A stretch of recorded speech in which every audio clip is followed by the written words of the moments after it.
Bienvenue à tous sur la chaîne Éclair Info. Si vous êtes nouveau, n'hésitez pas de vous abonner et d'activer la cloche de notification pour partager avec nous au quotidien le meilleur de l'information.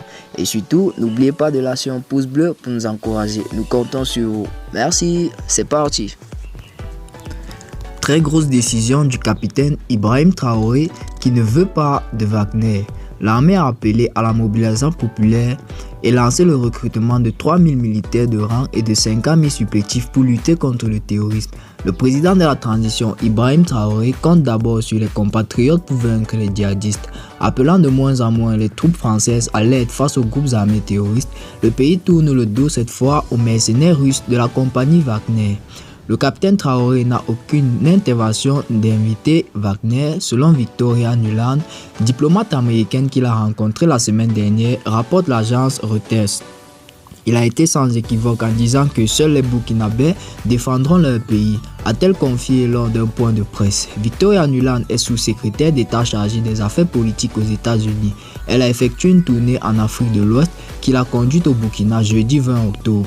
Les partenaires occidentaux craignent en effet que le Burkina Faso ne suive l'exemple du Mali, voisin qui, à la fin de l'année dernière, a recruté des combattants mercenaires du groupe russe Wagner, selon plusieurs médias et diplomates occidentaux, pour aider son armée à combattre les insurgés islamistes. Parmi les soutiens du putsch, au 30 septembre, figurent des propres Russes.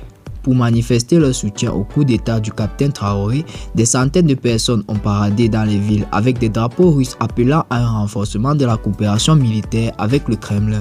Le patron du groupe Wagner avait félicité les tombeurs du lieutenant-colonel Polari Damiba en appelant au respect de la légitimité du pouvoir. Dans la foulée, les États-Unis avaient mis en garde contre toute vérité des nouveaux hommes forts du pays de s'attacher les services des mercenaires russes. La sécurité s'est détériorée depuis l'entrée de Wagner au Mali, des violations des droits ont été signalées et des soldats de maintien de la paix des Nations Unies ont été expulsés, a déclaré Nuland qui vient de rentrer aux États-Unis après une tournée en Afrique de l'Ouest. L'arrivée des mercenaires russes en Afrique de l'Ouest a désavantagé isolé le pays Assimi Goïta sur la scène internationale. La diplomate américaine a averti que l'insécurité mettrait à l'épreuve le processus de transition, mais a déclaré qu'au moins les civils responsables de l'élection semblent maintenir les préparatifs sur la bonne voie.